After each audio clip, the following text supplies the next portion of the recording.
Oh. The house in the suburbs of Portland always smelled of old wood, damp pine needles, and my past. But over the last 6 months, a new scent had mingled with these, a faint, acrid aroma of ozone, the kind that hangs in the air before a severe thunderstorm. Or after something burns out in a room. My name is Julian. I am an archival photo and rare manuscript conservator at the Oregon Historical Society. My job is about silence, tweezers, lighted magnifying glasses, and endless patience. I spend hours restoring photographs of people who have long since passed away, piecing together torn emulsion layers millimeter by millimeter to bring clarity back to faded faces. I am used to looking at the world through the lens of other people's bygone eras. Perhaps that is why it took me so long to notice that my own was crumbling. My wife, Claire, is an aerospace acoustic engineer. She designs noise insulation for the fuselages of private jets and small drones. Claire thinks in decibels, wave oscillations, and resonance dampening. We had always been the perfect contrast. I preserved the silence of the past, she tamed the noise of the future. But this winter, Claire herself turned into a zone of absolute silence. Our daily life became like a slow-motion film without a soundtrack. Morning coffee was no longer accompanied by a discussion of plans. There was only the dull thud of a ceramic mug against the marble countertop. "We're out of sugar," I would say quietly, looking out the window where the fog clung to the branches of ancient oaks. "I'll buy some this evening," she would reply, without looking up from her tablet screen, where acoustic frequency graphs pulsed. Her voice sounded flat. There was no anger, resentment, or irritation in it, just an endless, soul-draining emptiness. When a person screams, they are still fighting. When they fall silent the way Claire did, they are leaving. I felt like a spare part in this house. As if I were an old, yellowed photograph accidentally left on her perfectly clean, high-tech desk. A month ago, I made a decision that cost me blood and sleepless nights. I went to a lawyer. I ordered a unilateral divorce packet. I wasn't doing it out of malice. I loved Claire with that deep, rooted love characteristic of men who met their woman at 25 and intended to grow old with her on the same porch. But I could see how hard it was for her to be near me. Her shoulders were constantly slumped, her eyes had grown dark, with gray shadows settling beneath them. I thought our marriage had become a mental prison for her, and my duty as a man who loved her was to open that damn door and let her go. The papers lay in my leather briefcase, between sheets of rice paper used for restoration. They only lacked her signature. Everything changed last Thursday.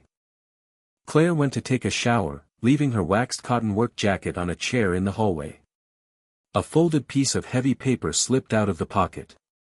I picked it up, intending to put it back, but from the corner of my eye, I caught the coat of arms and the austere header of a legal document. It was a commercial real estate lease in the prestigious Pearl District. For a term of 5 years. The tenant was listed as Claire, but the signature in the co-tenant/co-signer line made my heart skip a beat.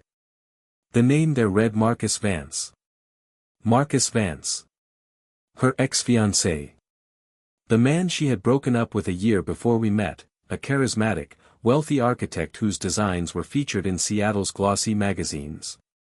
A man who was never spoken of in our family because his shadow had once nearly broken Claire. At the bottom was a security deposit amount that took my breath away, $40,000. And the lease commencement date, 2 weeks from then. I stood in the dark hallway, holding this sheet of paper, and felt the color drain from my face. It felt as though an icy spike had been driven into my chest. She wasn't just leaving me. She was building a parallel new life. With a man who embodied everything I was not: success, scale, ambition. The fact that she had secretly invested a fortune and signed a 5-year contract behind my back left no room for doubt. This was the end. The next 3 weeks turned into an exhausting, slow nightmare. I didn't cause a scene. My upbringing and my profession had accustomed me to the fact that destructive emotions only ruin the material. If you start tugging at the torn page of an antique book, you destroy it completely. I lay low. Every day I watched. Now, every detail of her behavior took on a new, sinister meaning. Claire started coming home after 9 in the evening. When I asked how her day went, she always replied with the same, a lot of tests in the wind tunnel. Acoustic anomalies. I'm tired, Jules. Previously, that name, Jules, from her lips sounded like a warm blanket. Now it pricked like a shard of ice. Once, I woke up at 3 in the morning to a strange sound. The space beside me was empty, the sheet had already grown cold. I quietly stepped into the hallway. The door to her home office was ajar. Claire was sitting on the floor, knees pulled to her chest, in total darkness. The only source of light was the dim screen of her phone. She wasn't scrolling through social media. She was just staring at a single spot on the wall, and tears were flowing silently down her cheeks, glinting faintly in the dark. She was crying soundlessly, the way people cry under unbearable, chronic pressure. I wanted to walk in. I wanted to fall to my knees before her, hold her, and ask, what for? Why can't you just tell me the truth? If you love him, leave, but don't do this to me, don't kill me piece by piece. But the contract in my briefcase burned my back through the office wall. The man inside me, my pride and my ego, made me turn around and go back to a cold bed. I decided I would not beg for love that had already been given to another. At work, I began to make mistakes. My hands, always flawlessly precise, started to tremble slightly. I ruined a 1920s negative by overexposing it in the chemical solution, the emulsion simply slid off, leaving a gray mush. My boss, old Jorge, put a hand on my shoulder and said, "Julian, you look like you've been buried, but they forgot to ask if you agree. Go home." But there was no home. There was a 2-story crypt where 2 adults played out a polite pantomime. I looked at Claire across the dinner table, noticing how thin she had become. Her slender wrists seemed transparent, and her collarbones protruded sharply under her lounge sweater. It's guilt, I thought bitterly. She's being eaten by guilt for playing a double game. The thought poisoned me. The pain wasn't sharp, like a cut, but dull and heavy, as if a concrete slab had been placed on my chest with a kilogram added every day. I stopped sleeping. I would lie on the edge of the bed, close my eyes, and listen to her breathing, wondering if she was thinking of Marcus and their new place in the Pearl District at that very moment. The climax came on Friday. In the morning, Claire casually mentioned that she had a meeting for independent consultations in a co-working space on the edge of the industrial district that evening. I knew that address. It was the very building that appeared in the lease agreement, a former factory warehouse converted into stylish lofts and offices. I realized I could no longer endure this uncertainty. The divorce packet lay on the passenger seat of my car. The plan was simple and authoritarian in its own way. I would go there, find her, lay the papers on the table in front of her and her ex, turn around, and leave. No shouting. Just put a full stop to this prolonged farce. I arrived half an hour early. The building greeted me with a hollow echo, high ceilings of red brick, and the smell of expensive coffee and fresh paint. The third-floor office specified in the contract turned out to be a spacious room with panoramic windows, divided by frosted glass partitions. The door was ajar. It was quiet inside, but walking a bit deeper into the empty corridor, I heard voices coming from the depths of the exhibition area, hidden behind massive wooden shelves. I froze. My breath caught. I was in a blind spot, between a heavy cabinet containing architectural models and the wall. I couldn't be seen, but the acoustics of the room, which Claire had likely worked on, cruel irony, were perfect. Every word echoed in my temples. I heard a male voice. Rich, confident, with a slight rasp. The voice of a man accustomed to being listened to. Marcus. "Claire, you're being ridiculous," he said with slight irritation. "Look at these numbers. Deadlines are tight. The investors from Seattle won't wait for you to sort out your family crises. We have to launch the lab next month. I know, Marcus. I'm doing everything I can. Claire's voice sounded muffled, bearing the extreme limit of emotional exhaustion. You're doing everything. Marcus scoffed, open contempt laced in his laugh. You're dragging dead weight. How long can you hide this? You're Julian, he doesn't even understand the world you live in. He fumbles with his rotten papers for pennies while you ruin your health working 2 jobs. He's an absolute zero. A man who can't even notice his wife is falling apart doesn't deserve to be with her. He's just a burden, Claire. A small, limited man dragging you to the bottom. Write him a note, leave the keys, and move to Seattle. This project is your ticket to the major leagues. Why do you need this ballast? Each of his words fell upon me like blows from a heavy hammer. My fingers, gripping the divorce folder, turned white. Marcus was voicing my worst, deepest fears. He was saying what I was afraid to admit to myself during long nights: I didn't measure up to her. I was too slow, too boring, too poor for her assent. I closed my eyes, ready to step out of my hiding place, fling the papers at their feet, and end this humiliation. But before I could take a step, a sound rang out that made me freeze in my tracks. It was the slap of a palm against a table. Sharp, like a gunshot. Shut up, Marcus.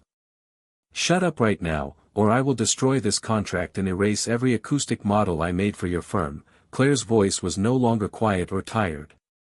It rang with a cold, furious power I had never heard from her before. An abrupt, ringing silence followed.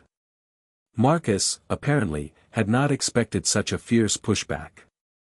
Claire, You don't even have the right to pronounce his name with your filthy mouth, she interrupted him, her voice beginning to tremble with tears she was barely holding back, but there was tectonic power in that tremble.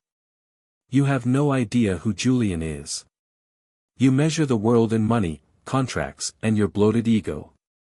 And Julian is the best thing that has ever happened to me in this miserable life. I stood behind the shelving unit, barely breathing. My heart pounded in my throat. You call him ballast? Claire continued, and I could hear her catching her breath. When my mother was dying of cancer last year, and I couldn't sleep, screaming at night in terror, who sat with me and held my hand? Who washed her when I didn't have the strength? Your small Julian. When I had a nervous breakdown at my old job and couldn't leave the house for 3 months, who cooked me food without asking a single question, and just built a safe world around me, layer by layer, the way he restores his photographs. He never, do you hear me, never reproached me for anything. He is my only safe harbor. The only person in the world around whom I can be weak without fearing that I will be trampled. Then why are you here? Marcus spat back, wounded in his very pride. Why did you take this grant under my name? Why didn't you tell him? Because my father was cornered by debts from his old clinic. Claire shouted, and the cry seemed to shatter the frosted glass. Because they were going to put him in prison, Marcus. And the only way to get those $40,000 quickly and legally was this damn contract for the acoustic lab that you offered through your channels. I didn't tell Julian because I knew, he would sell his share in his family home, he would give his last penny, he would get into debt just to save my father. He would ruin his life for me. And I can't allow that. I took this burden upon myself. I work at night, I freelance for defense contracts just to pay off this security deposit and close my father's debt. I keep quiet at home because I don't even have the strength to breathe after 16 hours of work. I am dying of fatigue, but when I come home and see him, I know what I am living for. If you ever say again that he is not on my level, I swear, Marcus, I will bury your firm under lawsuits for copyright infringement on my patents. Our work here is strictly business. Do you understand me? The corridor plunged into a deafening, ringing silence. I don't remember how my legs began to move. I stepped out from behind the shelves. My face was wet with tears I hadn't even noticed. In my hand, I gripped the thick folder. When I entered the exhibition area, Claire was standing by the table, breathing heavily, her fists clenched. Marcus stood pale, arms crossed over his chest. Seeing me, Claire flinched, and a primal, wild terror flashed in her eyes. She realized I had heard everything. "Julian," she whispered, her voice cracking. I can explain everything." I didn't look at Marcus. For me, he no longer existed. I walked straight up to Claire. My hands were shaking, but now it wasn't a tremor of weakness, it was the tremor of a man who had just emerged from under a collapse into the clean air. I raised the folder containing the divorce papers. Slowly, looking her straight in the eyes, I gripped the thick sheets and tore them in half with effort. The sound of tearing paper in the silence of the loft sounded like a liberation. I tore them again and again until they turned into small shreds, and flung them onto the table. "Jules. What is that?" she asked quietly, her lips trembling. "It's my stupidity," I said, my voice low and steady. "My fear. I thought I was losing you. I thought you were leaving for him." Claire looked at the fragments of paper, then at me. Understanding reflected in her eyes, understanding of the hell I had walked through over those weeks, thinking of betrayal. She let out a quiet, pitiful sound, half sob, half sigh, and literally collapsed into my arms. I held her to me so tightly, as if trying to graft her back into my own body. She buried her face in my neck, her shoulders shaking with sobs accumulated over months of this unbearable loneliness and secret struggle. I could feel her thin back with my fingers, the warmth of her breath, and I understood that the noise outside, this entire world with its debts, marcuzas, contracts, and pressure, no longer held power over us. We sat in our old car in a parking lot by the river, far from that district. The wipers lazily cleared raindrops from the windshield. The cabin smelled of warmth and old leather. Claire was asleep, resting her head on my shoulder. She had fallen asleep for the first time in long weeks, the deep, peaceful sleep of a person who has finally come home and shed heavy armor. I held her hand, tracing her slender fingers. A mature marriage is not the absence of storms. It is the understanding that when the storm breaks the masts, you don't jump overboard in search of a prettier ship. You become the shore. You become that very silence in which another person can simply catch their breath. I looked at her pale face in the twilight of the dashboard. Tomorrow, we would begin to solve the problems with her father's debts together. We would find lawyers, we would sell what needed to be sold.